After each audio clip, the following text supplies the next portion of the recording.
ဘုရားသခင်ကျေးဇူးတော်ကိုရှေးဥစွာချီးမွမ်းပါတယ်နှုတ်ကပတ်တော်ကိုတူတူကဆင်ခြင်ဖို့ဘုရားသခင်ပြင်ဆင်တဲ့အချိန်များအတွက်ကျေးဇူးတင်တယ်ဆိုတော့ဘုရားသခင်ကျေးဇူးတော်ကြောင့်နော်ဒီနေရာကိုရောက်ရှိလာတယ်အတူတူကနှုတ်ကပတ်တော်နဲ့ခွန်အားယူရမှာဖြစ်တယ်ဒီຢာတွေအားလုံးအတွက်ဘုရားသခင်ကျေးဇူးတော်ချီးမွမ်းပါတယ်ကျွန်တော်နဲ့အတူတူကျွန်တော်ရဲ့နော်ကျွန်တော်ဇနီးလည်းပါပါတယ်လို့နော်မိတ်ဆက်ပေးပါမယ်ကျွန်တော်ရဲ့ဇနီးနာမည်ကမတ်ပေါက်တောင်လို့ခေါ်ပါတယ်လို့နော်အားလုံးကိုကျေးဇူးတင်ပါတယ်လို့နော်ဆိုတော့အခုခဏလေးဆုတောင်းရအောင်ဘုရားခင်နာမတော်ချီးမွမ်းပါတယ်ရှင်းလင်းစွာနှုတ်ကပတ်တော်ကိုနားလည်နိုင်ပါမိကြောင်းတန်ရှင်းသောဝိညာဉ်အရောက်တိုင်းရဲ့စိတ်ဝိညာဉ်ကိုသဘောပေါက်အောင်ဘုရားခင်တကိုးတော်အားဖြင့်ကျေးဇူးပြုတော်မူပါသခင်ယေရှုနာမ၌ယုံကြည်စွာဆုတောင်း၍အနံပါတယ်ဖခင်အာမင်ဆိုတော့အခုယောမကျမ်းကိုကြည့်အောင်ယောမအခန်းကြီး7ယောမအခန်းကြီး7အပိုက်ငယ်1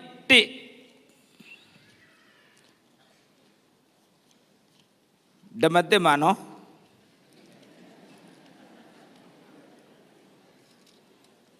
ခဏနဲ့ယောမဆိုယောမခေရောက်သွားမယ်ဓမ္မဟောင်းယောမ7အပိုက်ငယ်1တွေ့ရင်အတူတူကဖတ်ရအောင်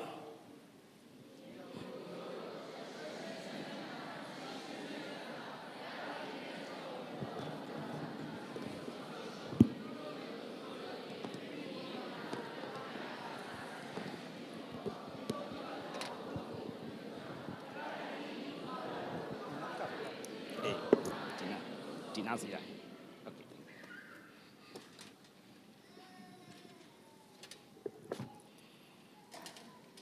ကျေးဇူးတင်တယ်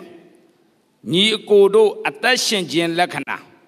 ဒီကျမ်းပိုက်ကတေချာစဉ်းစားစေခြင်းနဲ့ညီအကိုတို့အသက်ရှင်ခြင်းလက္ခဏာတန်ရှင်းခြင်းလက္ခဏာဖျားသခင်နှစ်သက်တော်မူပွေသောလက္ခဏာနှင့်ပြည့်စုံသောရစ်ကိုသင်တို့သည်ပူဇော်၍မိမိကိုယ်ခန္ဓာကိုဖျားသခင်ဟာစက္ကပ်ချင်းတည်းဟုသောသင်တို့ပြုအပ်သောဝတ်ကိုပြုမိအကြောင်းဖျားသခင်ဂရုဏာတော်ကိုထောက်ထား၍သင်တို့ကိုငါတိုက်တွန်းနှိုးဆော်ပေ၏ဒီကျမ်းပိုက်ကယုံကြည်သူကိုပြောတာလားမယုံကြည်သူကိုပြောတာလားယုံမယုံအားလုံးကိုပြောတာလား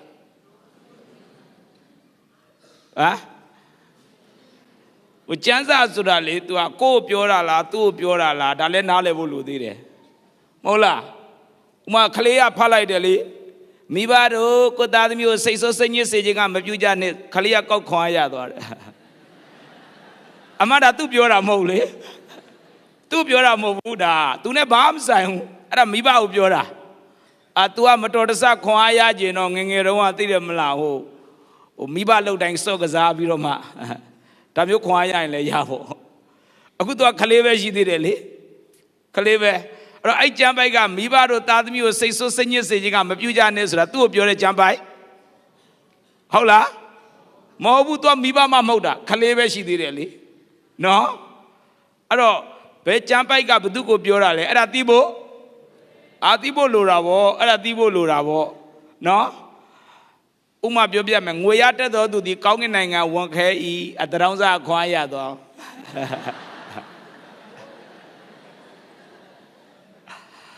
ဆိုတော့အဲ့ဒါငွေရတတ်တဲ့သူကိုပြောတာဟိုတရောင်းစားကိုပြောနေတဲ့ကျမ်းပိုက်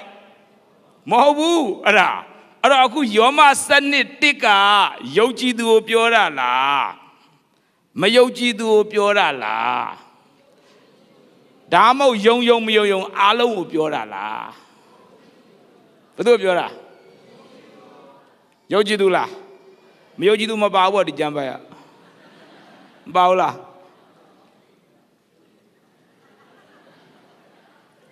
ခရိယာမသေးကြရင်အဲ့လိုစောင့်နေသူကပြီးမှနိုင်တဲ့ဖွဲ့ငါတို့ဖွဲ့ပဲခရိယာစိတ်တကြစရာမရှိဘူးခလေးမွေးလဲတခြင်းဆိုတယ်သေသွားလဲတခြင်းဆိုတယ်ခရိယာလောကမှာစိတ်တကြစရာကောင်းတာနောက်ဖေးမှမွေးထားတဲ့ဝက်ပဲမွေးနေလို့လဲသူသေရတယ်သူများသေလဲသူသေရတယ်နော်ဒီကျမ်းပိုက်ကပြောနေတာညီအကိုတို့တိတိကျကျဖတ်ရမယ်ညီအကိုတို့ဘယ်သူကိုပြောတာလဲညီအကိုဆိုဘယ်သူလဲညီအကိုဆိုတာ ကဲတင်ချင်းစုကျေစုခံစားပြီးတဲ့သူကိုပြောတာဖယားသခင်ရဲ့အပြစ်လွတ်ခြင်းကျေစုကိုခံစားပြီးတဲ့သူကိုပြောတာလူတိုင်းကိုပြောတာမဟုတ်နှစ်ချင်းကိုပြောတာမဟုတ်ဘူးအေဂျီကိုပြောတာမဟုတ်ဒီလိုပြောလို့အင်္ဂလိကန်ငါတို့ပြောတယ်အဲ့လိုလည်းမပြောနဲ့ဂိုင်းကနာကိုပြောနေတာမဟုတ်ဘူးဒီကျမ်းပိုက်ကလူမျိုးတစ်မျိုးပြောနေတာလဲမဟုတ်ဘူးညီအကိုတို့ဆိုတာယေရှုရဲ့အပြစ်လွတ်ခြင်းကိုခံစားပြီးတဲ့သူကယ်တင်ခြင်းစုကျေစုရထားသူကယ်တင်ခြင်းခံစားထားရသူအဲ့ဒီလူကိုမှကျွန်တော်တို့ကဘယ်လိုခေါ်လဲညီအကိုလို့ခေါ်တာလောကမှာညီအကိုနှစ်မျိုးပဲရှိတယ်နှစ်မျိုးပဲကြိုက်တာပြောကြိုက်တဲ့လူကိုပြောနှစ်မျိုးပဲရှိတယ်နံပါတ်1ကတရုတ်ဖြစ်ဖြစ်ကလားဖြစ်ဖြစ်ကရင်ဖြစ်ဖြစ်ကချင်ဖြစ်ဖြစ်ချင်းဖြစ်ဖြစ်ဘာလူမျိုးဖြစ်ဖြစ်လူတိုင်းတယောက်မကြံတော့ညီကိုတော်တယ်ဘာနဲ့တော်တာလဲဆိုပထမအာဒံနဲ့ပတ်သက်ပြီးတော်တာဖန်ဆင်းစကအာဒံရှိတယ်လေအာဒံလေမစားနဲ့စားရင်သေမယ်လို့ပြောခံရတဲ့အာဒံလေအဲ့ဒီအာဒံကနေမွေးလာတာအလုံးလေတရုတ်လည်းအဲ့အာဒံပဲမွေးတာမဟုတ်လားကလားလည်းအဲ့ဒီအာဒံပဲမွေးတာဒါကြောင့်အဲ့ဒါအားလုံးကဘာလဲအဲ့ဒါအားလုံးညီကိုပဲလေအဲ့ဒီကနေပြီးမှဘဝအချင်းနေတစ်စစ်ချိုးအကွေ့မှာနေယောဒတောင်းညမ်းလို့ကဘာဦးကျန်း7မှာနေယောဒဆိုတဲ့ခေါင်းဆောင်တောင်းညမ်းလိုက်လို့ဘာသာစကားတွေကွဲသွားတာဘာသာစကားကွဲတဲ့ပြဿနာတော်တော်ဆိုးတယ်တရားလူတွေကြည့်ဗမာပြည်ကလာတယ်မလေးရှားရောက်တော့မလေးစကားမတတ်မလေးစကားလည်းကျွမ်းရောအမေရိကရောက်တော့အင်္ဂလိပ်စကားမတတ်အင်္ဂလိပ်စကားလည်းကျွမ်းကနီးမှသေသွားရော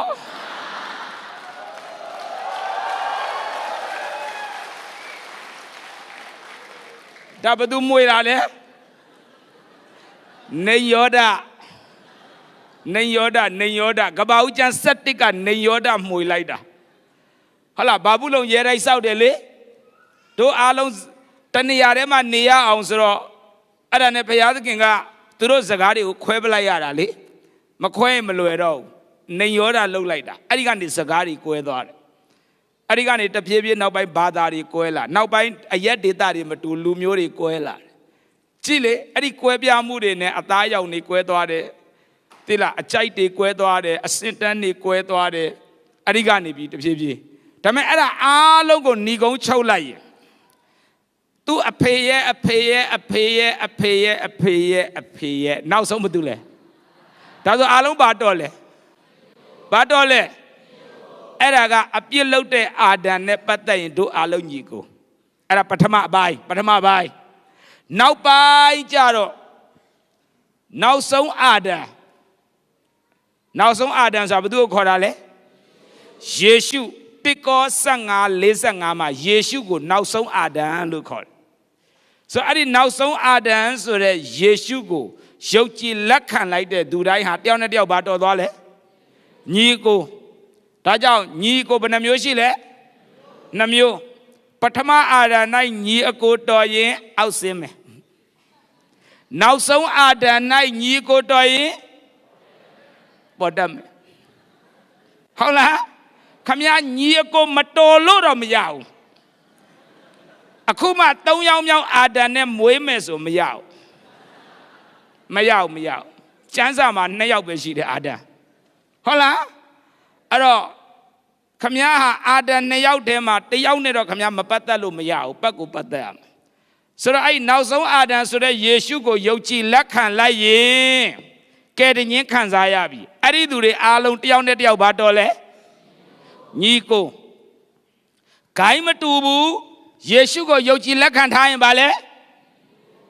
ယေရှုကိုယုံကြည်လက်ခံထားရင်ညီကိုကြည့်နော်ဓမ္မဒီလူတယောက်ယေရှုကိုလက်ခံတယ်နောက်တယောက်သူကလည်းသင်အုပ်ဆရာယေရှုတော့သူလက်မခံထားဘူးတိတ်ခါရပေမဲ့ယေရှုမရဘူး လောကမှာယေရှုရတာတတ်တတ်တိတ်ခါရတာတတ်တတ်မတူတရားဟောဆရာတိုင်းအမှုတော်ဆောင်တိုင်းယေရှုရလားရလားမရဘူးလေရမှမရတာမရတဲ့လူအများကြီးဒါကြောင့်ဗမာပြည်မှာမြစ်ကြီးနားမြို့မှာတစ်ခေါက်ဘလက်ပုတ်နဲ့ကြော်ညာထားတယ်။ဘာရေးထားလဲဆိုတော့မြို့နာမည်ကျွန်တော်ခြံခဲ့လိုက်မပြောတော့အဲ့ဒီမြို့နာမည်ပြောရင်မကောင်းတိတ်ခါမရှိတဲ့လူကိုတိတ်ခါသွားချတယ်လို့ဖြစ်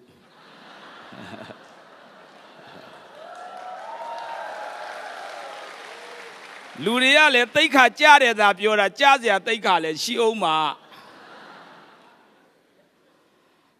တေချာရေးထားတယ်ဘလက်ဘုတ်နဲ့ဘယ်မျိုးကတိတ်ခါတော်ရဆရာ REV သူကလည်းနော်စလုံးကပေါင်းတက်ချင်မှပေါင်းတက်အတိတ်ပဲသိချင်မှသိမှ REV ကလှုပ်ချင်တယ် REV ဘသူခရိယန်သင်းဦးဆရာမဗုဒ္ဓဘာသာဘုန်းကြီးအဖြစ်တို့ပြောင်းသွားပြီးဒီနေ့ညသူတက်တည်ခံမယ်တရားနာခြင်းနဲ့သူလာနာလို့ရတယ်မြစ်ကြီးနားမှာကြော်ညာထားတာကျွန်တော်မြစ်ကြီးနားရောက်ပြီးတဲ့နောက်ပိုင်းအဲ့ဆိုင်ဘုတ်တွေ့သူများတွေကျွန်တော်ပြောတယ်ဟာဘလို့လဲဒါကြီးကပြဿနာပဲပါညာဟုတ်တယ်မအံ့ဩနဲ့တိတ်ခါတော့ရခဲ့တယ်ယေရှုမရခဲ့ရင်ဟိုပြောင်းတီပြောင်းပေါ့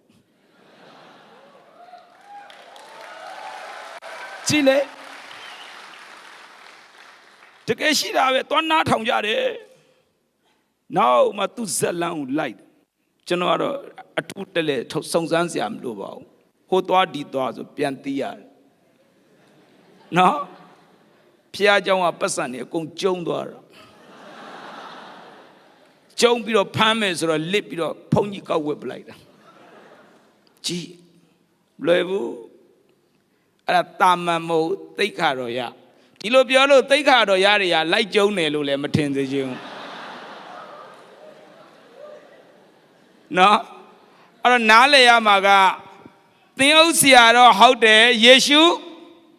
မရဘူးသူကယေရှုရတယ်ဓမ္မနောက်တစ်ယောက်သူနဲ့သူကဂိုင်းမတူဘူးဒါပေမဲ့သူယေရှုရတယ်ဂိုင်းမတူဥပမာပြောမယ် A ဂိုင်း A သင်းတော်ဒါ B ခဏနေ A B ပြောလို့မလေးရှားမှာ A နဲ့ B အသင်းတော်ရှိရင်ခမ ्या ကိုပြောတာမဟုတ်ခွန်းလို့ကျွန်တော်မသိဘူးခမ ्या တို့မှရှိမရှိကဲနောက်တစ်ယောက် तू ကတော့ဘယ်အသင်းတော်မှမပါဘူးအသင်းတော်ကြောက်တဲ့သူအသင်းတော်တော့ကြောက်တယ်ဒါပေမဲ့ယေရှုရထားတယ်တချို့လေအသင်းတော်ကြောက်တဲ့ခရိယန်ရှိတယ်ဘာဖြစ်လို့လဲဆိုခဏခဏအလူကောက်တယ်လေခဏခဏကောက်တယ်ခေါင်းစဲမျိုးမျိုးတက်ပြီးတော့အဲ့ဒါနောက်ဆုံးတက်เสียမရှိရင်ယေရှုပုံဆွဲရောင်းအောင်သူကဘယ်သင်းတော်မှမပါဘူးယေရှုရတယ်နောက်တစ်ယောက်ကဂိုင်းပေါင်းစုံမှာလူကြီး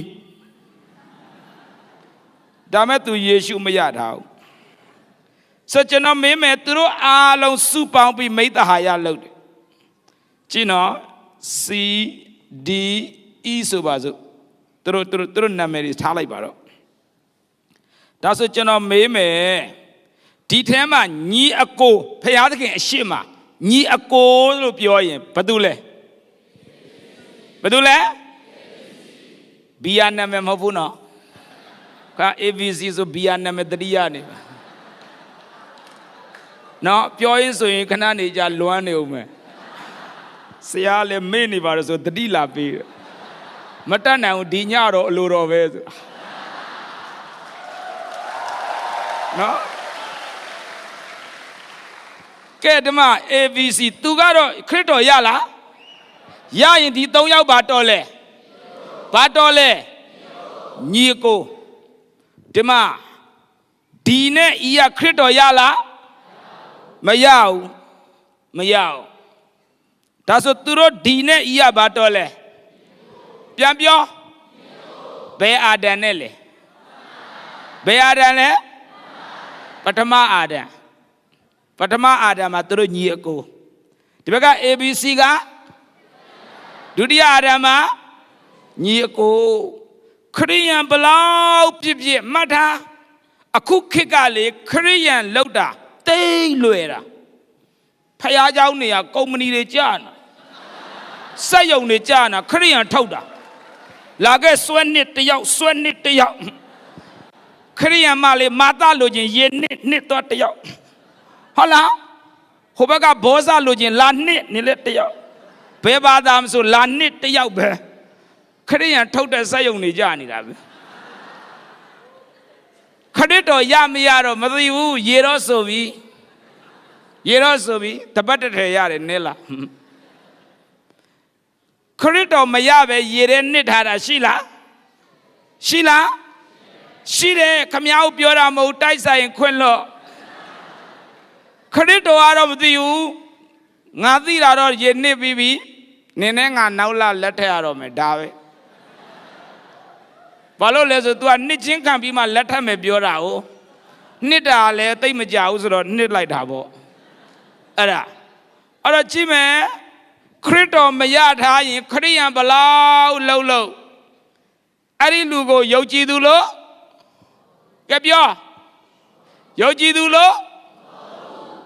ကျမ်းစာထဲမှာယုံကြည်သူလို့ရေးရင်ကျမ်းစာတအုပ်လုံးမှာယုံကြည်တော်သူလို့ရေးရင်ကဲတင်ခြင်းကိုတကယ်ခံစားပြီးတဲ့သူကိုယုံကြည်တော်သူလို့ခေါ်တယ်ကျမ်းစာမှာလေအသက်ရှင်တဲ့ဖျားကိုးကွယ်တဲ့သူအများကြီးသူတို့ကိုယုံကြည်တော်သူမခေါ်ဘူးကဲကျွန်တော်မင်းမဲ့ဖာရိရှဲဘာကိုးကွယ်လဲအသက်ရှင်တဲ့ဖျားကိုးကွယ်လားဖာရိရှဲလေတကယ်ကိုးကွယ်လားကိုးကွယ်တယ်လေကိုးကွယ်တယ်ကဲယူဒာတွေအသက်ရှင်တဲ့ဖျားကိုးကွယ်လားကိုးကွယ်တယ်လေကဲဇတ်တုကဲအသက်ရှင်တဲ့ဘုရားကိုးကွယ်လားကိုးကွယ်တယ်လေကဲတပါးမျိုးသားအသက်ရှင်တဲ့ဘုရားကိုးကွယ်လားမကိုးကွယ်ဘူးအရှိန်မလွန်နဲ့စမ်းကြည့်တာပြေးတာပဲ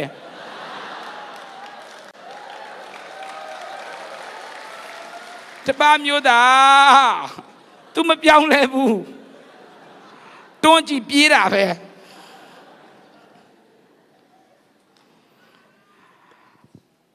ဖာရိရှဲဇတ်တုကဲဟုတ်လားယူဒာမျိုးသူတို့အားလုံးသက်ရှင်တဲ့ဘုရားကိုးကွယ်ကြတာပဲမဟုတ်လားတိုးတော်သူတို့ကိုယုံကြည်တော်သူလို့ခေါ်မခေါ်တာဖတ်ကြည့်လေကျမ်းစာမခေါ်ဘူးရှင်ပေါလုဖာရိရှဲလေသူကိုယုံကြည်တော်သူမခေါ်ဘူးအရင်တော့ရှောလုဘောကအဲ့ဒီကနေခရစ်တော်နဲ့ထိတွေ့ပြီးပြောင်းလဲပြီးမှသူ့ကိုယုံကြည်တော်သူလို့ခေါ်တာဖာရိရှဲအုပ်စုတွေကနေပြောင်းလဲလာတာကြည့်နော်ထာဝရဘုရားတော်ကိုးကွယ်တယ်အခုလည်းမြေကြီးပေါ်မှာထာဝရဘုရားကိုကိုးကွယ်တဲ့လူတွေအများကြီးတခြားဘာသာတွေလည်းရှိတယ်ထာဝရဘုရားကိုးကွယ်တာအများကြီးဒါပေမဲ့သူတို့ကိုယုံကြည်တော်သူလို့ခေါ်ဘူးခေါ်မခေါ်တာယုံကြည်တော်သူလို့ကျမ်းစာထဲမှာဖတ်မိရင်ဘသူကိုပဲခေါ်တာလဲကဲတင်ချင်းခံစားပြီးတဲ့သူကိုပဲခေါ်တာအဲ့ဒါမခံစားသေးရင်သူ့ကိုယုံကြည်တော်သူလို့လုံးဝမခေါ်ဘူးအဲ့ဒါကိုနံပါတ်1နားလဲစေခြင်းတယ်ညီအကိုဆိုတာအဲ့ဒီကဲတင်ချင်းစုကျေစုခံစားပြီးတဲ့သူကိုပဲဘာခေါ်လဲညီအကိုဒါဆိုရင်ဓမ္မရှိတဲ့မိဘများညီကိုမောင်နှမများတကယ်ပဲကိုယ့်ရဲ့အသက်တာထဲမှာကဲတင်ချင်းစုကျေစုခံစားဖို့အရေးကြီးလားအရေးကြီးလားအရေးကြီးအဲ့တော့ဒီကျမ်းပိုက်ကကဲတင်ချင်းစုကျေစုခံစားပြီးတဲ့သူကိုပဲပြောတဲ့ကျမ်းပိုက်ဟုတ်တယ်အဲ့ဒီကျမ်းပိုက်ကတော့ကဲတင်ချင်းစုကျေစုမခံစားရသေးတဲ့လူကိုပြောလို့မရဘူးဒီကျမ်းပိုက်ညီကိုတို့အဲ့လိုလာတာပြီးမှအသက်ရှင်ခြင်းလက္ခဏာတန်ရှင်းခြင်းလက္ခဏာဘုရားခင်နှစ်သက်တော်မူသောလက္ခဏာနဲ့ပြည့်စုံသောရစ်ကိုသင်တို့သည်ပူဇော်၍မိမိကိုယ်ခန္ဓာကိုဘုရားသခင်အားစက္ကပ်ခြင်းတည်းဟူသောသင်တို့ပြုအပ်သောဝတ်ကိုပြုမိအကြောင်းဘုရားခင်ဂရုဏာတော်ကိုထောက်ထား၍သင်တို့ကိုငါတိုက်တွန်းနှိုးဆော်ပေ၏အဲ့ဒီကျမ်းပိုက်ထဲမှာကျွန်တော်နားလဲစေခြင်းတဲ့အရာကဘာလဲဆိုတော့ကြည့်နော်ဘုရားသခင်ကိုမစက္ကပ်ခင်အရေးကြီးတာပါလေဆိုတော့ဒီထဲမှာ အပိုက်ငယ်နှစ်ကိုထပ်ဖတ်စေခြင်းနဲ့အပိုက်ငယ်နှစ်ကိုဖတ်သင်တို့သည်လောကီပုံသဏ္ဍာန်ကိုဖျားသခင်စုံလင်သောအရာဒီဟုသောဖျားသခင်အလိုတော်ရှိသောအရာအဘယ်အရာဖြစ်သည်ကိုသင်နိုင်မိကြောင်းစိတ်နှလုံးကိုအသစ်ပြင်ဆင်၍ပုံသဏ္ဍာန်ပြောင်းလဲခြင်းသို့ရောက်ကြလော့အပိုက်ငယ်နှစ်မှာညီအကိုတွေဟာဘာဖြစ်ဖို့လို့လဲဘာပြောင်းရမလဲဘာပြောင်းရမလဲပုံသဏ္ဍာန်ပြောင်းလဲရမယ်ပြန်ပြောညီအကိုတွေဟာဘာဖြစ်ရမလဲညီအကိုတွေဟာဘာဖြစ်ရမလဲပုံသဏ္ဍာန်ပြောင်းလဲရမယ်မှတ်ထားပုံစံပြောင်းဖို့ပြောတာမဟုတ်ဗမာစကားမှာပုံစံနဲ့ပုံသဏ္ဍာန်လုံးဝမတူပုံစံနဲ့ပုံသဏ္ဍာန်လုံးဝမတူပုံစံဆိုတာပုံစံချထားတာကွက်တိတေတေချာချာလူရဲ့စီကံနဲ့စနစ်နဲ့တေတေချာချာလှုပ်ထားတာအဲ့ဒါပုံစံပုံသဏ္ဍာန်ဆိုတာလှုပ်ထားတာမဟုတ်ဖြစ်သွားတာမတူဥမာဆိုပါစို့သဘောတစ်ခုဒီလေကတစ်ကိုလေသူ့ပုံစံနဲ့သူချထားတာတစ်ထစ်နဲ့တစ်ထစ်ညီလားအဲ့ဒါပုံစံချထားတာဒီခုံနဲ့လေဖြစ်တယ်လို့စီလိုက်တာလားပုံစံချထားတာလားတစ်ခုံနဲ့တစ်ခုံဖြစ်တယ်လို့လားပုံစံနဲ့လှုပ်ထားတာလားဒါကြောင့်အားလုံးညီနေတာ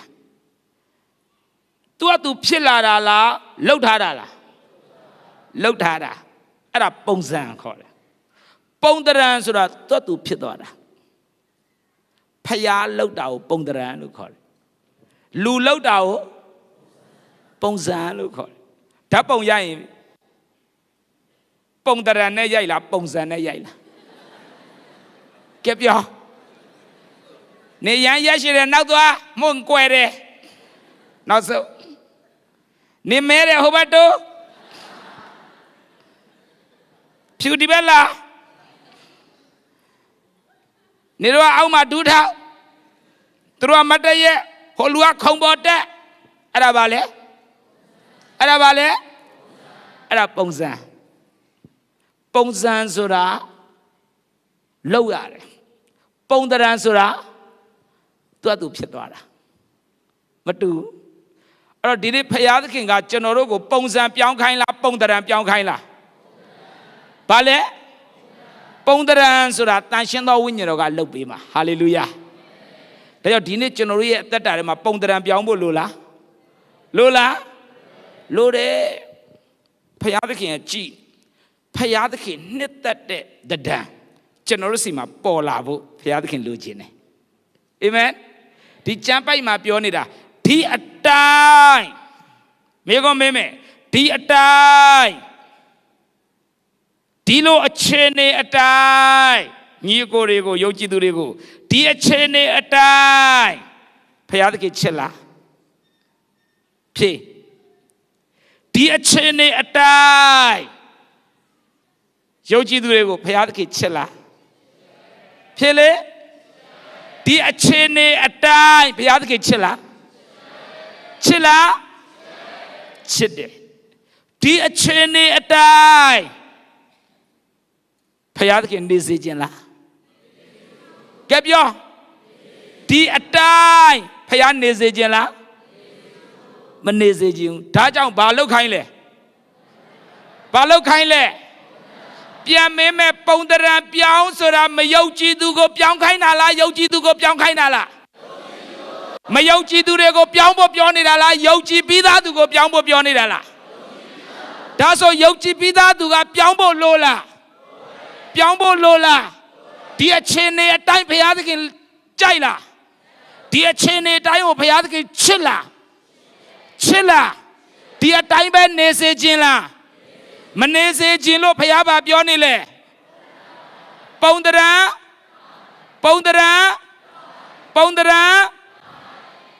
ပြောင်းရမယ်အဲ့တော့ဒီနေ့အသက်တာထဲမှာဘာဖြစ်လို့ပုံသဏ္ဍာန်ပြောင်းရမလဲဆိုကျွန်တော်တို့ကကဘာဦးကလေးကသဏ္ဍာန်ပြတ်သွားလို့ တေချာကြည့်နော်မြန်မာကျမ်းစာဥမှာတေချာပါတယ်ဖယားကသူ့ရဲ့ဒဒန်နဲ့လေဒဒန်နဲ့ဖန်ဆင်းလိုက်တယ်လူကိုဟုတ်လားကဘာဥတက်မှာလေဒဒန်နဲ့ဖန်ဆင်းလိုက်တယ်အဲ့အသီးမစားနဲ့စားတဲ့နေ့မှာဧကမန်သွားစားလိုက်ကော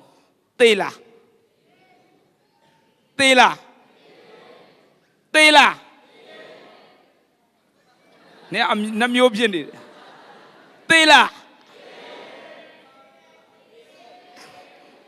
သေတယ်မသေဘူးသေသာမရှိဘူးဒီတော့တစ်ဖွဲ့သေတယ်လည်းမဟုတ်ဘူးလည်းမဟုတ်သေလားကျမ်းစာပြောတယ်စားသောနေ့၌ဧကမန်သေရမယ်ကဲသေလားသေတယ်ဘာလို့လဲဆိုတော့သေတယ်လို့ပြောရင်အဓိပ္ပာယ်၃မျိုးမှတ်ထားမယ်ကျမ်းစာမှာသေတယ်လို့ပြောရင်အဓိပ္ပာယ်၃မျိုး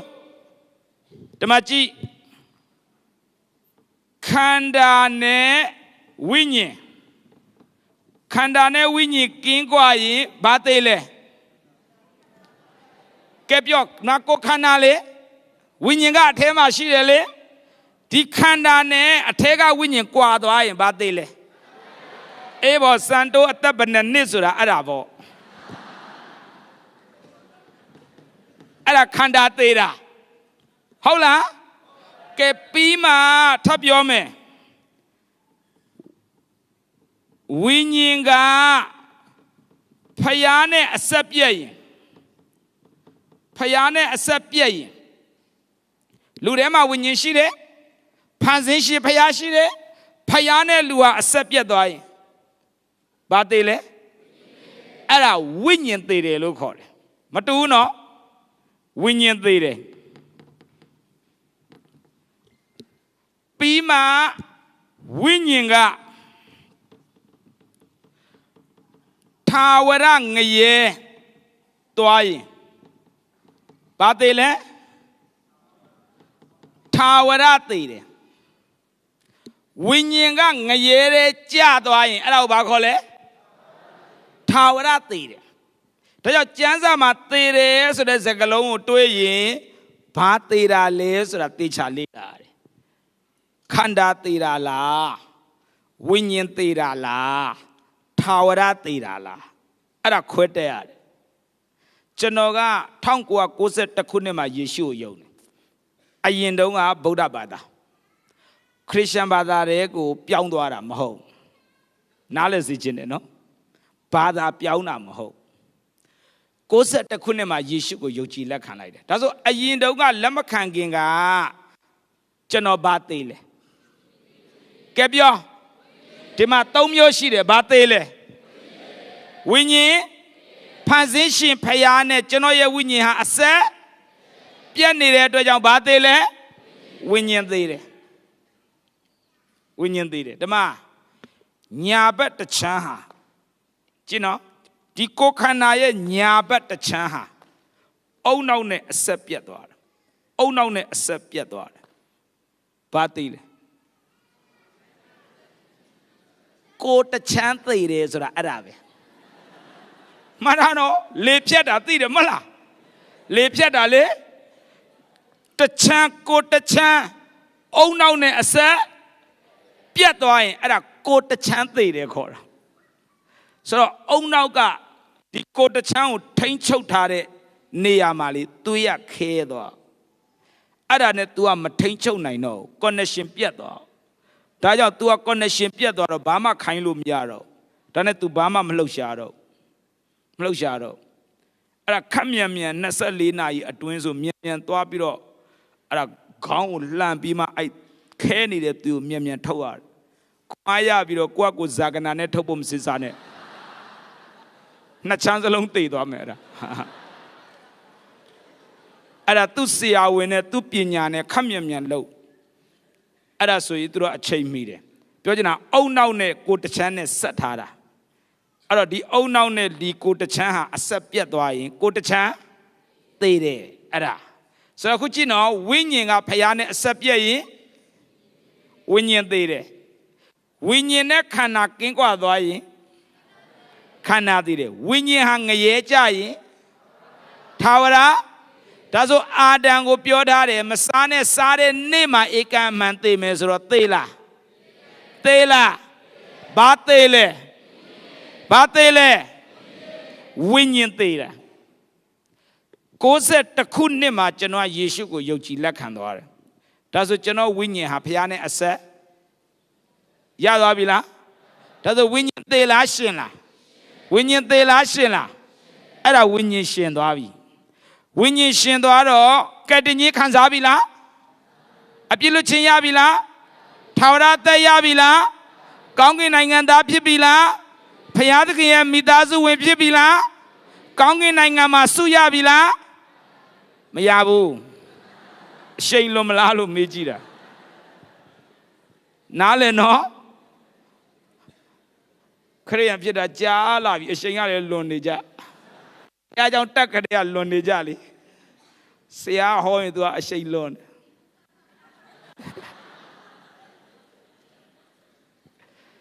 Below, but how can I hold of it? The Lord do the talk on our mother to quiet. Lubalo go talk on horniness. Get. I don't.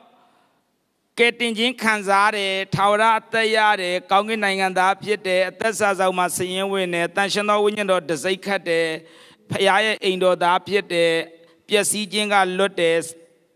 seeing Jinga Lote, Eddie Sagaria, Talone Talo, Matube, a day to dube. Madano, a Piluchinyades, a day to dube. Ne Piluchinyavilla, Yabi, Tara Dago, Piotapu. Nibedomale KL Tazo Malaysia bo Matideu Tutu Valley Malaysia Mashida KL Pedomale KL doesn't name Malaysia bo Mapiota Palulopule Allo Pieni de Koreania Taurata Yavila Yavi doesn't negate Yavi Vivo Pay the Jahum lady Amanga a tone no quadre. A day bear a tone no quadre. A day bear to do bear Ubama Yome Tanai Lizanga Nanai Mate Tula Tula Namuzalum of Yo Yaume Tanai Quepilusanga Tula to do bear. Aloma Bio not the Muviome. Nanai Tobu Sanga.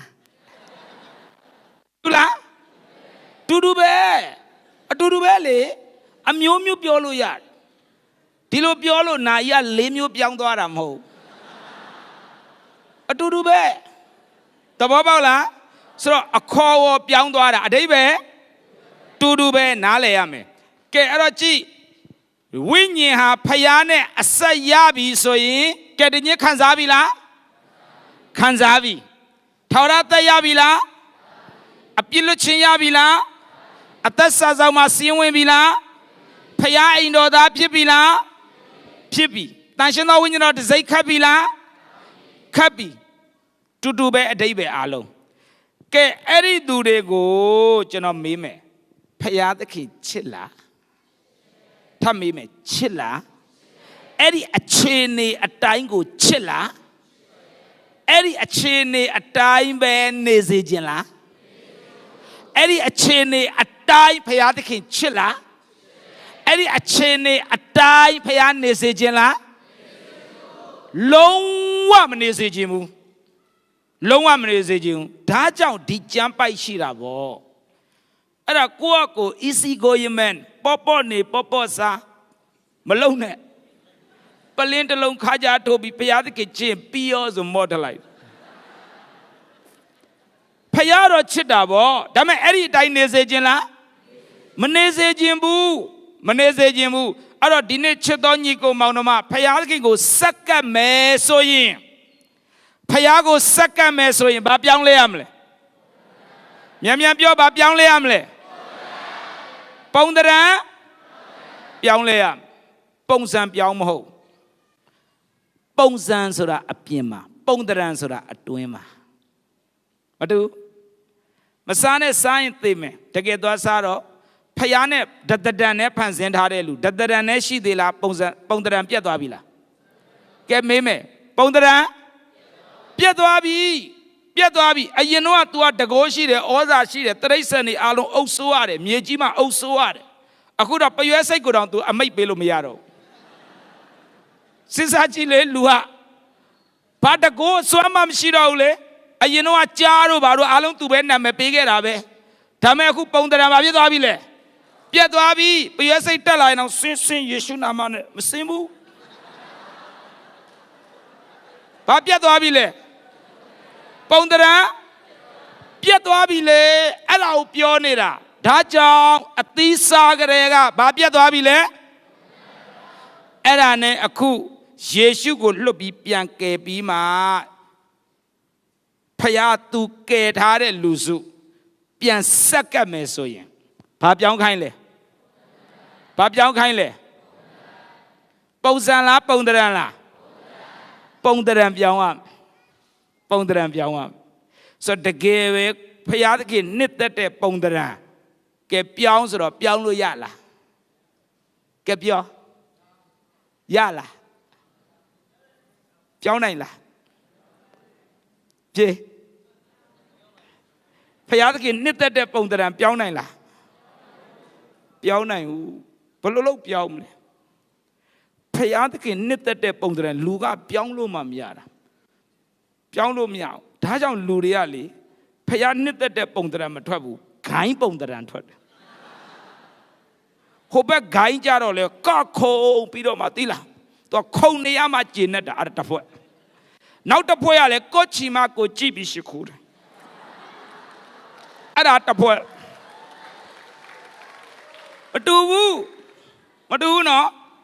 အဲ့ဒါပုံတရံလားပုံစံလားပုံစံမင်းတို့နော်လက်မြောက်ရင်အတုပမချပေးဘူးဟောအရမ်းမြောက်ချင်တာလေအဲ့နဲ့မြောက်တဲ့အဖွဲတွေပါသွားတယ်ဒီဘက်ကလည်းမမြောက်ရင်နေတော့သေနေလားဝိညာဉ်တွေကဝိညာဉ်သေနေတယ်မမြောက်မချင်းကိုဆိုတော့တာနောက်ဆုံးတော့ဘာဖြစ်ဖြစ်မြောက်မှာပဲခွန်အားရသွားတယ်ကျွန်တော်ပြောမယ်လူတွေကပုံစံဖယားကဘာပြောင်းခိုင်းတာလဲပုံတရံဆိုတာအပြင်မှာလားအတွင်းမှာလားပြန်မေးမယ်အပြင်မှာလားအတွင်းမှာလားအတွင်းကနေပြောင်းရမှာအဲ့တော့ဘောနီဂန်ဖြစ်တာဘလောက်ကြာပုံတရံမပြောင်းလဲတဲ့သူတွေအကြောင်းကိုမနှက်ပြန်ကြသင်မယ်ပေါလုလည်းမပြောင်းပေတရုလည်းမပြောင်းခဲ့ဘူးအဲ့ဒီဥစ္စာမနှက်ပြန်ကြမ်းပိုက်နဲ့တေချသင်မယ်ဘလို့လောက်ပြီးတော့သူတို့ပြောင်းသွားလဲဆိုတဲ့အကြောင်းပြောမယ်ဒီတိုင်းမဟုတ်ဒီပေါလုရောပေတရုတို့ရောကတင်ချင်းလည်းဟောတာပဲစုလည်းတောင်းပေးတာပဲလူတွေလည်းယောဂပျောက်တာပဲခြားတော့ဘာသာစကားလည်းပြောတာပဲသူတို့တရားဟောရင်လည်းလူတွေခွန်အားရတာပဲဒါပေမဲ့သူတို့ကိုယ်တိုင်ကမပြောင်းဘူးဆိုတာသူတို့ကိုယ်တိုင်နောက်ပြန်ပြောတယ်လေပြန်သက်သေခံတယ်ကျမ်းစာမှာဒါပေမဲ့ဘယ်လိုအချိန်မှာပြောင်းသွားတယ်လဲဆိုတာကိုအဲ့ဒါအရေးကြီးတယ်ဒီနေ့ကိုယ်တိုင်သူတို့ဘယ်လိုပြောင်းသွားတယ်လဲဆိုတာကိုသိမှကိုလည်းအဲ့ကနေနီးပညာယူရမယ်အဲ့နီးနဲ့ပဲကိုလည်းဘယ်လိုပြောင်းမလဲကြည့်ရမယ်အာမင်အရေးကြီးလားမကြည့်ဘူးလားအဲ့ဒါအရေးကြီးတယ်ကဲအဲ့ဒါမပြောင်းခင်အရင်ဦးဆုံးဘာဖြစ်ထားရမလဲဘသူကပုံတရံပြောင်းရမှာလဲညီကိုတို့အရင်ညီကိုဖြစ်ဖို့လို့လားအရင်ဦးဆုံးကကဲတခြင်းခံစားဖို့လို့လားမလို့လားလိုတာပေါ့အရင်ကိုတိုင်ကကဲတခြင်းခံစားထားမှဖြစ်မှာလေမခံစားထားဘဲနဲ့ဘယ်လိုလုပ်ပြောင်းမလဲဟုတ်လားပထမအဆင့်ကအရင်ဦးဆုံးဘာဖြစ်ဖို့လို့လဲကဲတခြင်းအရင်ခံစားမှာပေါ့မခံစားဘဲနဲ့ဘယ်လိုလုပ်ပြောင်းမလဲဟုတ်လားဒါကြောင့်မလို့ကြည့်မယ်ကဲတင်ခြင်းခံစားဖို့ကိုယ့်ကိုလှုပ်လို့ရလားကဲတင်ခြင်းခံစားဖို့ကဲလူကလောကကြီးမှာအသက်ရှင်တယ်ဘဝချင်းတွေအမျိုးမျိုးကြောင့်ခရစ်ယာန်ပဲဖြစ်ဖြစ်ဗုဒ္ဓဘာသာပဲဖြစ်ဖြစ်ပါ ဟိန္ဒူပဲဖြစ်ဖြစ်မွတ်စလင်ပဲဖြစ်ဖြစ်လောကမှာလူကအသက်ရှင်လာရင်တရက်တော့အဲ့ဒီလူကဘာဖြစ်ရမလဲသေမလား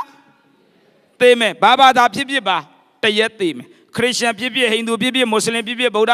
ဘာသာဖြစ်ဖြစ်တရက်တော့သေမယ်ကဲမသေခင်စัจ जा မှာသူ့ထဲမှာဝိညာဉ်ရှိလားရှိတယ်အဲ့ဒီဝိညာဉ်ထွက်သွားရင်လူဘာခေါ်လဲသေပြီဆိုရင်တော့အစဉ်ပြေသလိုရှင်းပေါ့ဒါမဟုတ်လားတစ်တာပဲရိုက်ဖြာပဲလိမ့်မလေးရှားမှာတစ်ခေါက်အတုပဲချဘူးတယ်ပလတ်စတစ်နဲ့စွတ်တာပလတ်စတစ်စွတ်ပြီးတော့ဆွဲသွားတာရှင်းနော်ဘလို့နီးနေဖြစ်ဒါပေမဲ့သူ့ဝိညာဉ်ကထွက်သွားပြီလေ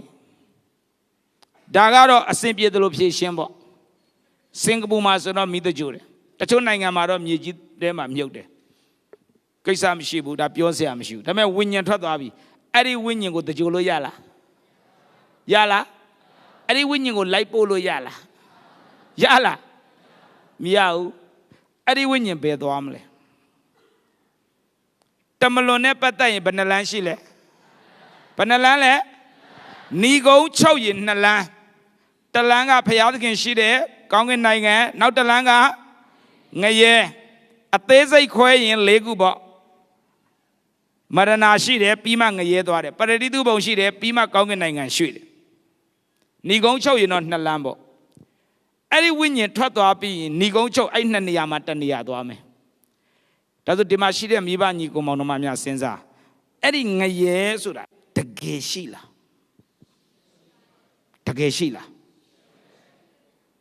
မရှိဘူးလားတကယ်ရှိလားရှိတယ်ပူလားအေးလားပူလားပူတယ်နော်သေကြတာကလုကာ16မှာငရဲတဲ့ကြတဲ့လူတယောက်អော်တဲ့အတန်ကိုဖတ်ကြည့်ရှင်လုကာ16ငရဲတဲ့ကလူတယောက်អော်တဲ့အတန်အငယ်24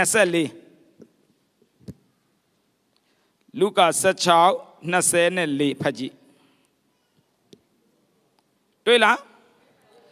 ရှင်လုကာခရစ်ဝင်ခန်းကြီး16အပိုက်ငယ်24အဲ့ဒီဟာကိုဖတ်ကြည့်အောင်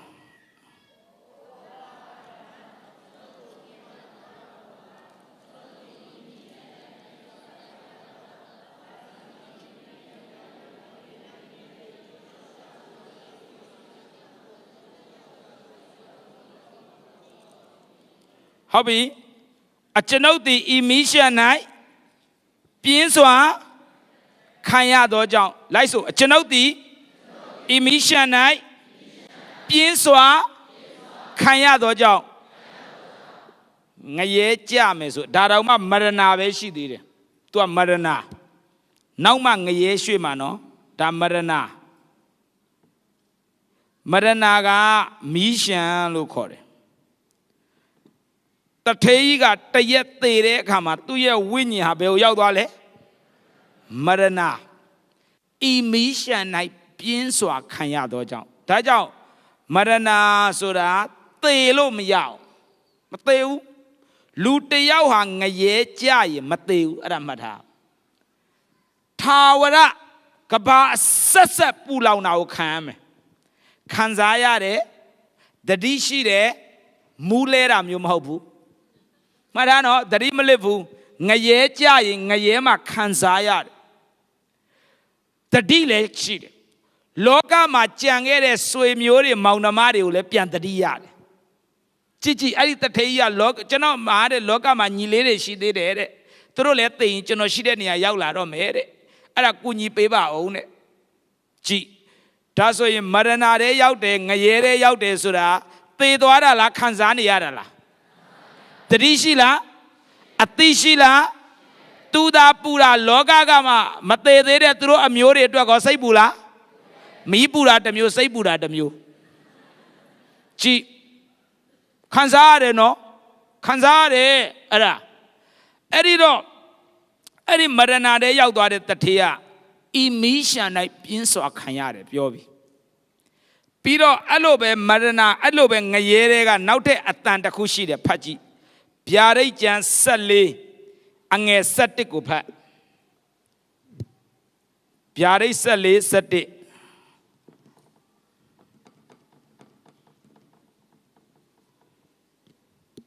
တွေ့လားကဲဖတ်ကြည့်ရပြီလိုက်ဆိုထိုညင်းဆဲခြင်းဤမိကိုသည်ကဘာဆက်ဆက်တက်လျက်ရှိ၏ငရဲကြသွားရင်အဲ့ငရဲထဲမှာကိုကလောင်တယ်လောင်တဲ့အခါမှာမိကိုထွက်တယ်အဲ့ဒီမိကိုကကဘာဆက်ဆက်တက်တယ်ဒါဆိုအဲ့ဒီငရဲဆိုတာအဆုံးရှိလားရှိလားကဘာအဆက်ဆက်ငရဲကြရင်ကဘာအဆက်ဆက်အဲ့လိုလောင်နေရလိမ့်မယ်အဲ့ဒါသိဖို့လိုတယ်ကျမ်းစာထဲမှာဒီလိုရေးထားတယ်ဆိုတာအကြောင်းပဲမဟုတ်ဘူးဒါတွေအားလုံးသူ့အနေနဲ့သူအကြောင်းရှိတယ်အဲ့ဒါကြောင့်ငရဲကြရင်ဒီတိုင်းမပြီးဘူးအဲ့ဒီညှင်းဆဲခြင်းကကဘာအဆက်ဆက်ဒါဆိုရှေ့တုန်းကကျွန်တော်တို့ရဲ့မိတ်ဆွေတွေဆွေမျိုးတွေလူကြီးတွေအပေါင်းအသင်းတွေသေသွားတဲ့လူတချို့ဟာအားလုံးမဆိုလို့တချို့ဟာမရဏရောက်ခဲ့တော့ငရဲကြခဲ့တော့အော်နေမလားအော်နေမလားသူတို့ကျွန်တော်တို့ကိုစိတ်ပူနေမလားစိတ်ပူမလားစိတ်ပူနေမှာငါတော့ဒီမှာငါမြည်လေးရတော့ဒုက္ခငါစီရောက်လာရင်တော့ပြဿနာငါတော့ဒီမှာငါတူမတော့ငါစီရောက်လာရင်ဒုက္ခပါပဲစိတ်ပူတယ်ကြည့်လိုက်စိတ်ပူတယ်သူတို့အဲ့တော့တကယ်ငရဲရှိတယ်တကယ်သွားရတယ်တကယ်ခံရတယ်တကယ်ရှိနေတယ်အဲ့ဒါသေပြီးမှသိရင်နောင်တရဖို့အချိန်နောင်တရလို့မရတော့ဘူးအခုမသေးခင်ဝိညာဉ်မထွက်သွားခင်အမြန်စဉ်းစားထပ်ပြောမယ်အဲ့ဒီထဲမှာအသက်ရှင်တဲ့ဘုရားကိုးကွယ်တဲ့သူပါမလားကဲပြောပါမလားပါတယ်ပါမှပါထပ်ပြောမယ်ဣသရေလလူမျိုးတွေရောပါမလားပါတာဗောတချို့တိုင်းရင်းသားတွေကဣသရေလဖြစ်ချင်သေးတယ်ပျောက်သွားတဲ့ဣသရေလတစ်မျိုးငါတို့လားမသိဘူးတဲ့ဟိုမှာလဲပါတယ်နော်အဲ့ဒါယောမ9မှာရှိယောမကျမ်းမှာကြည့်နော်ယောမဩရစာအခန်းကြီး9အငယ်29မဖတ်တော့ဘူးကျွန်တော်ပဲပြောမယ်ယောမ9:29လိုက်ဆိုဣသရေလအမျိုးသားတို့သည်သမုဒ္ဒရာသဲလုံးနှင့်အမျှများတော်လဲကျွင်းသောသူတို့သာလျှင်ကဲတင်တော်မူခြင်းသို့ရောက်လိမ့်မည်ဒါဆိုဣသရေလလူမျိုးတွေထဲမှာတဲ့ကျွင်းသောသူတို့ပဲကဲတင်ခြင်းခံစားရမယ်ဆိုတော်တော်များများပဲမှာလမ်းဆုံးမလဲကဲပြောဘာမှလမ်းဆုံးမလဲဒါပေါ့ဣသရေလလူတွေများစွာငရဲသွားတယ်အသက်ရှင်တဲ့ဘုရားသူတို့မကိုးကွယ်ဘူးလားကိုးကွယ်ရသားနဲ့သွားရတာအဲ့တော့ကိုးကွယ်တာမှန်လားဖြစ်လေသက်ရှင်တဲ့ဘုရားကိုးကွယ်တာမှန်လားမှန်တယ်ကိုးကွယ်တိုင်းငရဲကလွတ်လားကိုးကွယ်တိုင်းငရဲကလွတ်လားမလွတ်ဘူးသင်အသက်ရှင်တဲ့ဘုရားကိုးကွယ်လားကိုးကွယ်လားအလူငွေထဲလားကျမ်းစာဖတ်လားဘုရားရှိခိုးလားအဲ့ဒါလောက်တိုင်းငရဲကလွတ်မလားလွတ်မလားမလွတ်ဘူးနော်နောင်တပြရနဲ့ဟာမလွတ်ဘူးဆိုရင်တော့ငါအလိုမှန်းသိအလိုငွေမထည့်ခဲ့ပြီးရောမလွတ်မဲ့တူတူအလိုငွေသွားထည့်မိတာခံစားနေရမယ်ဘလောက်ပဲလောက်ခဲ့ငရဲကမလွတ်ဘူးဟိုမှာအများကြီးပဲငရဲသွားနေတယ်ကြည့်အဲ့တော့ငရဲကလွတ်အောင်ကိုလုံနိုင်လားတမန်ကျမ်းစာထဲမှာအကျင့်တော်တော်ကောင်းတဲ့လူတစ်ယောက်ရှိတယ်သူ့နာမည်ရှောလုလို့ခေါ်တယ်ရှောလုကတော့မပြောင်းလဲခင်ကလေးကသူအကျင့်သိပ်ကောင်းတယ်ရှောလုကရှင်ပေါလုလေမပြောင်းလဲခင်သူ့နာမည်ပါလေ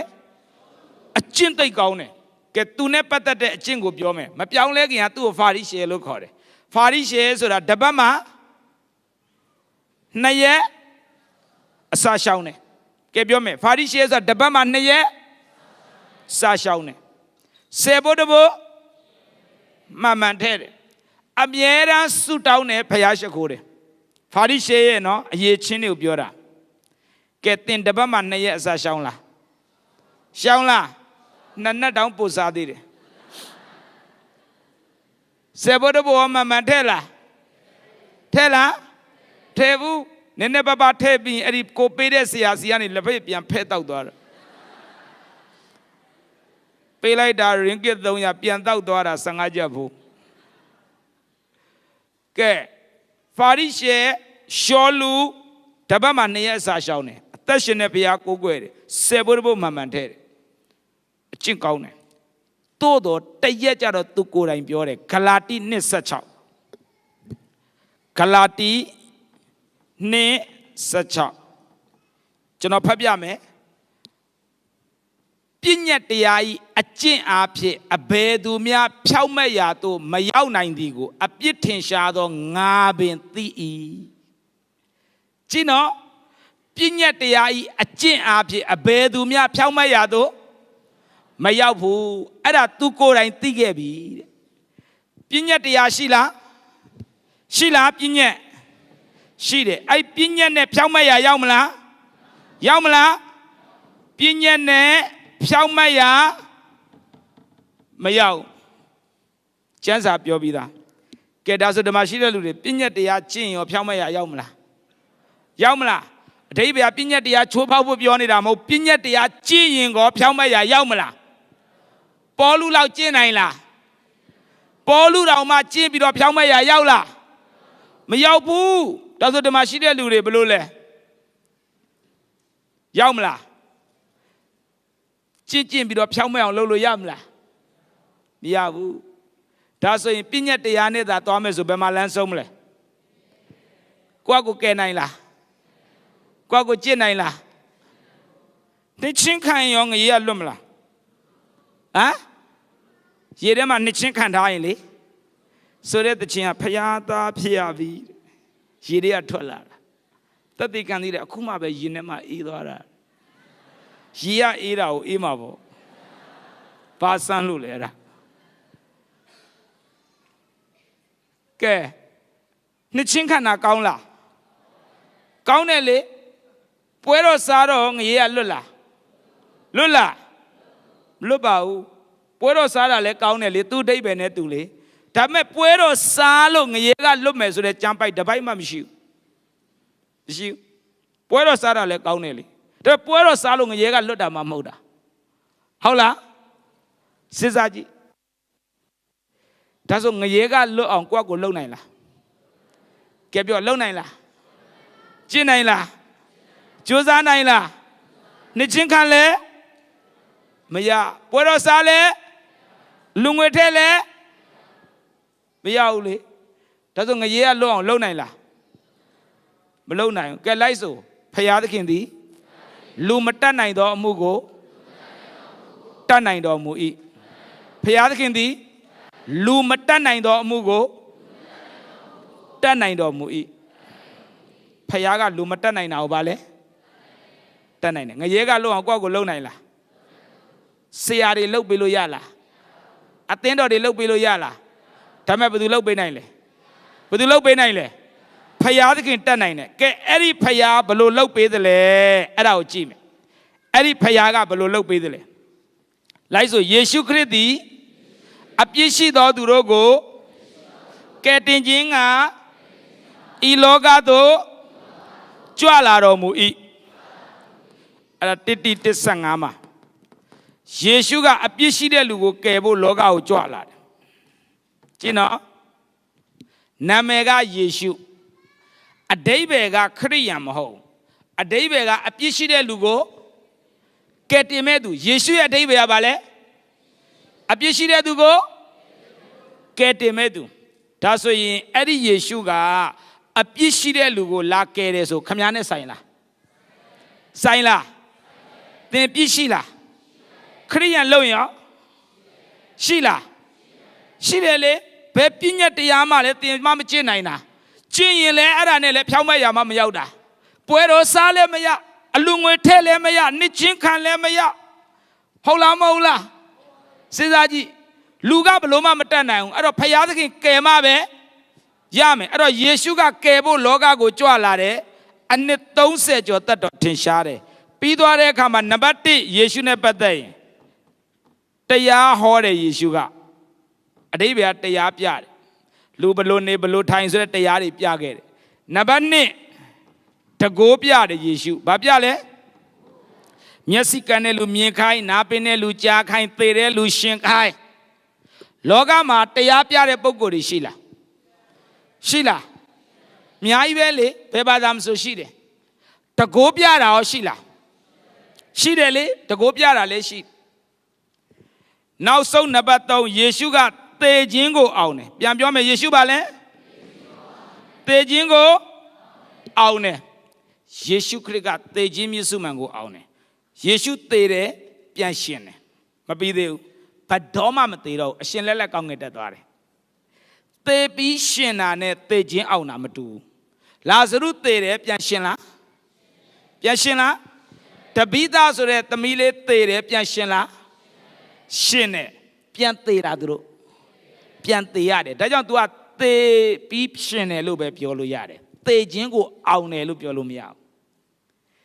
သေပြီးပြန်ရှင်ခဲ့တယ်လာဇရုဒါပေမဲ့သူ့ကိုသေခြင်းအောင်တယ်လို့ပြောလို့မရဘူးဘာလို့သေခြင်းအောင်တယ်ဆိုတဲ့အဓိပ္ပာယ်ကသေတယ်ရှင်တယ်နောက်ဘယ်တော့မှမသေးတော့အရှင်လက်လက်ကောင်းငင်တက်သွားတယ်အဲ့ဒါမှသေခြင်းအောင်တယ်လို့ခေါ်တာဒါဆိုကောင်းငင်အောင်မြေကြီးပေါ်မှာတရားပြတဲ့လူများလားများလားတကိုးပြတဲ့လူတွေရောရှိလားသေခြင်းအောင်တဲ့သူရောရှိလားသေခြင်းအောင်တာဘယ်နှယောက်သေခြင်းအောင်တာဘယ်နှယောက်တစ်ယောက်ပဲရှိတယ်အဲ့ဒီသူဟာယေရှုဖြစ်တယ်ဘုရားခင်နာမဘုန်းကြီးပါစေဒါကြောင့်တရားပြတဲ့လူများတယ်တကိုးပြတဲ့လူနည်းတယ်သေခြင်းအောင်တာတစ်ယောက်တည်းပဲရှိတယ်အဲ့ဒါယေရှုဖြစ်တယ်ဘာကြောင့်ယေရှုဒီလိုလာသေလဲဟေရှာယ53မှာဖယားကကျွန်တော်တို့ရဲ့အပြစ်အားလုံးကိုယေရှုအပေါ်မှာတင်လိုက်တယ်တမန်ကျမ်းစာကပြောတယ်ကျွန်တော်တို့ရဲ့အပြစ်အားလုံးဘယ်သူပေါ်ရောက်သွားပြီလဲခမည်းတော်ဖယားကကျွန်တော်တို့ရဲ့အပြစ်အားလုံးယေရှုပေါ်မှာတင်လိုက်တယ်ဟေရှာ53ပိုက်ငယ်6မှာကျွန်တော်တို့ပြစ်တွေအားလုံးယေရှုအပေါ်ရောက်သွားတော့မင်းမဲယေရှုကအပြစ်ရှိသွားလားရှိသွားလားယေရှုအပြစ်လားငါတို့အပြစ်လားဒါဆိုယေရှုအပြစ်ရှိတာယေရှုကြောင့်လားငါတို့ကြောင့်လားဒီမှာလေငါတို့ကြောင့်ယေရှုအပြစ်ရှိသွားပြီဒါဆိုယေရှုခရစ်ကမိတ်ဆွေနဲ့ကျွန်တော်အပြစ်ကြောင့်သေသွားတယ်ဟုတ်လားသေပြီးတော့မှနဘေးကိုလှန်နဲ့ထိုးတဲ့အခါသွေးနဲ့ရေထွက်လာတယ်အဲ့ဒီအသွေးကကျွန်တော်တို့ပြစ်ရှိသမျှကိုဆေးကြောတယ်အသွေးကတကြိုပြီး3ရက်မြောက်တဲ့နေ့မှာသေခြင်းကရှင်ပြန်ထမြောက်တဲ့ဖရားဖြစ်တယ်ယေရှုခရစ်တော်မိတ်ဆွေနဲ့ကျွန်တော်အပြစ်ကိုဆက်မှာလားဆက်ပြီးပြီလားနွားစက်ခွက်မှာဆက်တာလားကားတိုက်မှာဆက်တာလားပါဇက်နဲ့လားအသက်ပေးပြီးတော့လားဖရားเจ้าကယ်လားဖရားကယ်လားကိုကောင်းတာလားယေရှုကောင်းတာလားကယ်မာလားကယ်ပြီးပြီလားလူတစ်မျိုးလားလူတိုင်းကိုလားကျမ်းစာကကယ်လားယေရှုကကယ်လားကယ်ပြီးပြီလားယုံရင်ကယ်လားမယုံရင်ကယ်လားယုံမယုံကယ်လားကျွန်တော်တို့ကောင်းလို့ကယ်လားသူချစ်လို့ကယ်တာလားသူချစ်လို့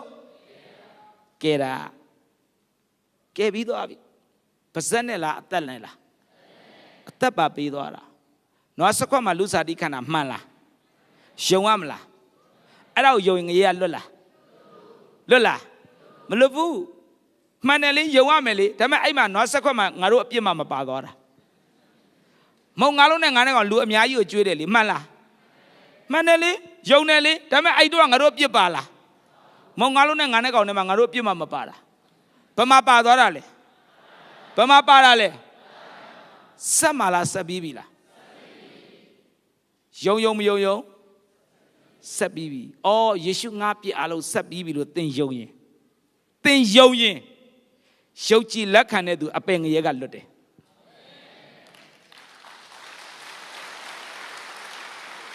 ကိုလောက်တာယုံနာလားကိုတော်လောက်တာယုံနာလားဒါပဲ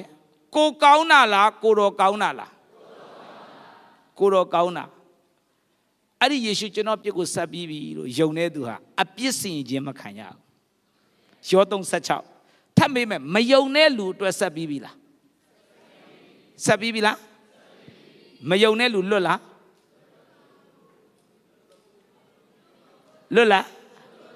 မလွတ်ဘူးယော3:18မှာပါတယ်မယုံရင်အပြစ်စင်ခြင်းခံရတယ်ဒါဆိုရင်အပြစ်ရှိလို့ခံရတာလားမယုံလို့လားထပ်မေးမယ်အပြစ်ရှိလို့လားမယုံလို့လားမယုံလို့ဒါကြောင့်အဲ့ကျမ်းပိုက်နှစ်ပိုက်ကသိရှင်းတယ်ယောဟန်3:16ယုံကြည်တဲ့သူအပြစ်စင်ခြင်းကလွတ်တယ်မယုံတဲ့လူအပြစ်စင်ခြင်းခံရတယ်ရှင်းရှင်းလင်းလင်းရေးပြီးပြီအဲ့ဒါယော3:16ယုံရင်အပြစ်စင်ခြင်းမှလွတ်တယ်အပြစ်စင်ခြင်းမှလွတ်တယ်ယော3:18မယုံရင်အပြစ်စင်ခြင်းခံရတယ်တကယ်တော့ဖျားမကယ်လို့ तू ငရဲကြတာလားကယ်တာကိုလက်မခံလို့ငရဲကြတာလားဒါကြောင့်တရက်ကြရင်ဖျားသခင်ငါ့ကိုငရဲပို့တယ်လို့တယောက်မှပြောလို့မရအောင်ဖျားသခင်ဘယ်သူမှမပို့အားလုံးကိုကယ်တယ်ခမားကမယုံဘူးလက်မခံဘူးဆိုရင်တော့အေးလေခမားသွားခြင်းမှားတော့လေသဘောပေါ့ဒါပဲဒါကြောင့်မလို့သင်ခန်းစာကိုဒီအရာလေးကိုကျွန်တော်အဆုံးသတ်တော့မယ်ယေရှုခရစ်ကမိတ်ဆွေရဲ့အပြစ်အလုံးကိုဆက်ပြီးပြီလားဆက်ပြီးပြီလားဆက်ပြီးပြီအဲ့ဒါကိုယုံကြည်လက်ခံရင်ငရဲသွားစရာလိုသေးလားမလိုတော့ယေရှုဆက်ပေးပြီးပြီကိုကောင်းတာလားယေရှုကောင်းတာလားဒါကြောင့်လိုက်ဆိုရအောင်အကျဉ်သူသည်လူတို့ရှေ့မှာငါကိုလက်ခံအပ်ထိုသူကိုငါခမဲတော်ရှေ့မှာငါလက်ခံပြီအကျဉ်သူသည်လူတို့ရှေ့မှာငါကိုညှင်းပယ်အပ်ထိုသူကိုငါခမဲတော်ရှေ့မှာငါညှင်းပယ်မည်ယေရှုကပြောပြီနော်သင်ဟာတဲ့လူတွေရှေ့မှာငါသင်အပြစ်ကိုဆက်ပြီးပြီဆိုတာကိုသင်ဝန်ခံရင်သင်ကိုငါခမဲတော်ရှေ့မှာငါဝန်ခံမယ်ဒါပေမဲ့သင်ကိုငါအပြစ်တွေအားလုံးဆက်ပေးပြီးပြီသင်ပြစ်တွေကိုငါဆက်ပေးပြီးပြီပြစ်တွေကိုငါကားတိုင်းမှာဖြည့်ရှင်းပြီးပြီအသက်ပေးပြီးရှင်းပြီးပြီဒါပေမဲ့သင်ဟာလူရှိမှငါကိုဝန်မခံဘူးညင်းပယ်တယ်ဆိုရင်တရက်ခမဲတော်ရှေ့ကြရင်သင်ကိုငါလက်မခံဘူးယေရှုတည်တည်ချာချာပြောပြီးပြီမဿဲကျမ်းမှာနောက်တစ်ခါဆိုအောင်အကျဉ်သူသည်လူတို့ရှေ့မှာ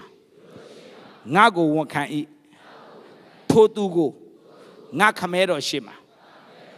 ငါဝန်ခံမည်အကျဉ်သူသည်လူတို့ရှေ့မှာငါကိုညှင်းပယ်၏ထိုသူကိုငါခမဲတော်ရှေ့မှာ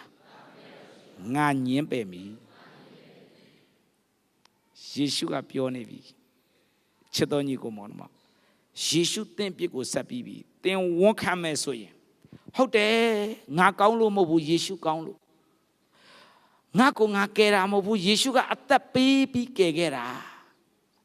အဲ့ဒီယေရှုငါပြစ်တွေဆက်ပြီးပြီဒါကြောင့်ငါငရဲသွားစရာမလိုတော့အဲ့ဒါကိုဘာခေါ်လဲဆိုတော့ဓမ္မကြီးအပြစ်ရှိတာဒီမှာပထမအပြစ်ရှိတာဘာမှလဲဒီမှာဟေရှာယ53:6ဒီမှာအပြစ်ရှိတာဒီအပြစ်တွေကိုဘယ်ကိုချိန်လိုက်လဲကားတိုင်းပေါ်ပြန်ပြောဒီအပြစ်ကိုဘယ်ချိန်လိုက်လဲယေရှုရဲ့အပေါ်မှာချိန်လိုက်ပြီဘယ်သူချိန်လဲထာဝရဘုရားပြန်ပြောဘယ်သူချိန်လဲ ငါတို့ရှိသမျှသည်တိုးကဲ့သို့လမ်းလွဲလျက်ကိုယ်လမ်းသို့အသီးသီးလိုက်သွားကြသည်ဖြစ်၍ထာဝရဘုရားသည်ခတ်သိမ်းသောငါတို့၏ပြစ်များကိုသူ့အပေါ်၌ဘသူချိန်လဲဘသူချိန်လဲဘုရားသခင်ချိန်ပေးလိုက်ပြီဟာလေလုယာအပြစ်ရှိတာကျွန်တော်တို့ခံရမှာကျွန်တော်တို့ငရဲသွားမှာကျွန်တော်တို့အမင်္ဂလာရှိတာကျွန်တော်တို့ကျင့်ခြင်းရှိတာကျွန်တော်တို့အပြစ်စင်ခြင်းခံရမှာကျွန်တော်တို့အမျက်တင်တာကျွန်တော်တို့အမင်္ဂလာရှိတာကျွန်တော်တို့ယောဂဖြစ်ရမှာကျွန်တော်တို့အဲ့ဒါအားလုံးဖယားကဘာမှချိန်လိုက်ပြီလဲဘာမှချိန်လိုက်ပြီလဲလဝါကတိုင်ကယေရှုပေါ်ကိုချိန်လိုက်ပြီကဘာကြီးမှာပထမဆုံး change အမင်္ဂလာကနေမင်္ဂလာအနာယောဂါကနေကျမ်းမာခြင်း hallelujah ကျင့်ခြင်းကနေ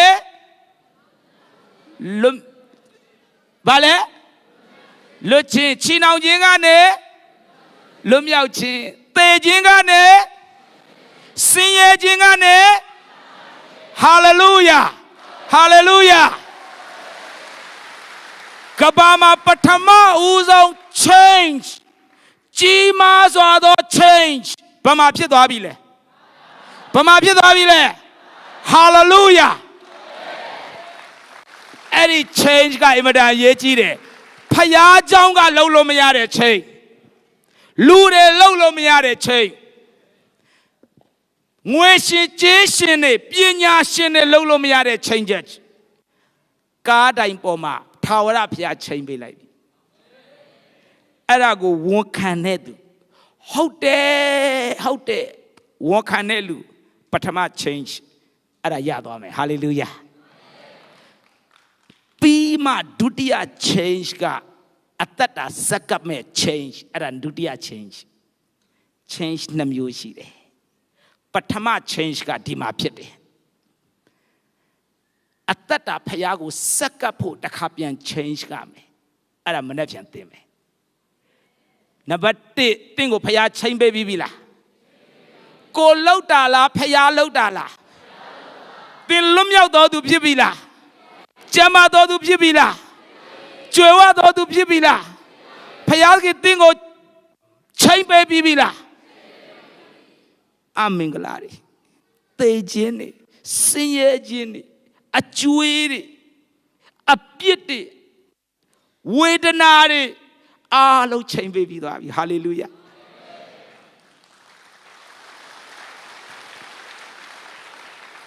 ဒါကြောင့်မို့လို့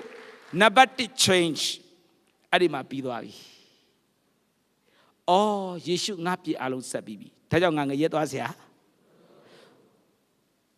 လောကကြီးမှာဘယ်ပညာရှင်မှသေပြီးငရဲငါတို့မကြဘူးလို့မပြောနိုင်ဘူးဘယ်သူတော်ကောင်းမှမပြောနိုင်ဘူးဘယ်တထေးမှမပြောနိုင်ဘူးဒါပေမဲ့ယေရှုအပြစ်လွတ်ခြင်းကိုလက်ခံထားတဲ့သူကပြောနိုင်တယ်တထေးမပြောနိုင်တဲ့စကားကိုပြောနိုင်တယ်ပညာရှင်တွေမပြောနိုင်တဲ့စကားကိုပြောနိုင်တယ်ဂုဏ်တရက်ရှိတဲ့လူတွေမပြောနိုင်တဲ့စကားကိုပြောနိုင်တယ်အဲ့ဒါလူဖြစ်ကြိုးနဲ့တယ်လို့ခေါ်တယ်ဟာလေလုယာဘယ်သူမှမပြောနိုင်ဘူးမေးကြည့်သိရင်ပဲသွားမလဲသေမသိမှာဘောဒါမဲ့တိယော9:73မှာပြောပြီးပြီဖျားသခင်သားတော်ယေရှုခရစ်တော်ဟုတ်လားဘုရားခင်သားတော်ကိုယုံကြည်သောသင်တို့သည်ထာဝရအသက်ကိုကိုယ်တိုင်ရသည်ဟုသိစေခြင်းကဤအရာများကိုသင်တို့အားငါရေး၍ပေးလိုက်၏ထာဝရအသက်ကိုတဆင့်ရလားကိုယ်တိုင်ရလားသေပြီးမှရမလားအခုရလားအခုရတယ်ဆိုတာကိုသေပြီးမှသိမလားအခုသိမလားအခုသိဖို့သင်တို့ကိုငါရေး၍ပေးလိုက်၏သူများမသိဘူးယုံကြည်တဲ့သူသိတယ် ဘယ်ဘာသာရေးခေါင်းဆောင်မှမသိဘူးဘယ်ပညာရှင်မှမသိဘူးဘယ်တထေးမှမသိဘူးယုံကြည်သောသူဟာသူများမသိတာကိုသိခွင့်ရတယ်ဘယ်လောက်ကောင်းမြတ်တဲ့ဘုရားလဲဟာလေလုယာဒါကြောင့်အခုချိန်မှာသင်ကို10မိနစ်အချိန်ပေးခြင်းတယ်စဉ်းစားပါအင်မတန်အရေးကြီးတယ်မျက်စိမရောက်ကျွန်တော်နောက်ကလိုက်ဆိုရအောင်အကျဉ်သူသည်လူတို့ရှေ့မှာငါကိုဝန်ခံ၏ထိုသူကိုငါခမဲတော်ရှေ့မှာငါဝန်ခံမည်အကျဉ်သူသည်လူတို့ရှေ့မှာငါကိုညှင်းပယ်၏ထိုသူကိုငါခမဲတော်ရှေ့မှာငါညှင်းပယ်မည်အခုချိန်မှာသင်စဉ်းစားပါခရစ်တော်ငါပြည့်အားလုံးဆက်ပြီးပြီအဲ့ဒါကိုနှလုံးသားထဲမှာအခုသဘောပေါက်ပြီးတော့ငါဝန်ခံခြင်းနဲ့ငါတခါမှဒီလိုရှင်းရှင်းလင်းလင်းမကြားဘူးအခုတော့ငါသဘောပေါက်ပြီရှင်းသွားပြီငါဘဝကိုယေရှုချိန်ပေးလိုက်ပြီငါဘဝကိုယေရှုချိန်ပေးလိုက်ပြီငါငရဲသွားစရာမလိုတော့ဘူးအပြစ်ကြောင့်ငရဲကြစရာမလိုတော့ယေရှုချိန်ပေးလိုက်ပြီယေရှုကြောင့်ကားရိုက်မှာအပြစ်ကျွေးဆက်တဲ့ယေရှုကြောင့်ငါအသက်တာငါဘဝချိန်သွားပြီငရဲမသွားတော့ဘူးအဲ့ဒီယေရှုကိုဒီနေ့ငါယုံကြည်လက်ခံမယ်ဒီနေ့မှငါသဘောပေါက်တယ်လူရှိမှငါလက်ခံမယ်လို့ဆုံးဖြတ်ချတဲ့သူများအခုမှပဲသဘောပေါက်ပြီးငါရှင်းသွားပြီငါနားလဲပြီအခုငါဝန်ခံမယ်ဆိုတဲ့သူများရှိရင်ရှိတဲ့နေရာကနေလက်ထောင်ပြပါရှိတဲ့နေရာကလက်ထောင်ပြပါယေရှုတင်တယ်ယေရှုတင်တယ်သင်တို့ကိုကျွန်တော်ဆုတောင်းပေးမယ်ရှိတဲ့နေရာကမတက်ရပါလက်ထောင်ထားတဲ့ညီကိုမောင်တို့မရှိတဲ့နေရာကမတက်အရင်ကတည်းကငါတို့ကသဘောပေါက်ပြီးသားဆိုရင်မပါဘူး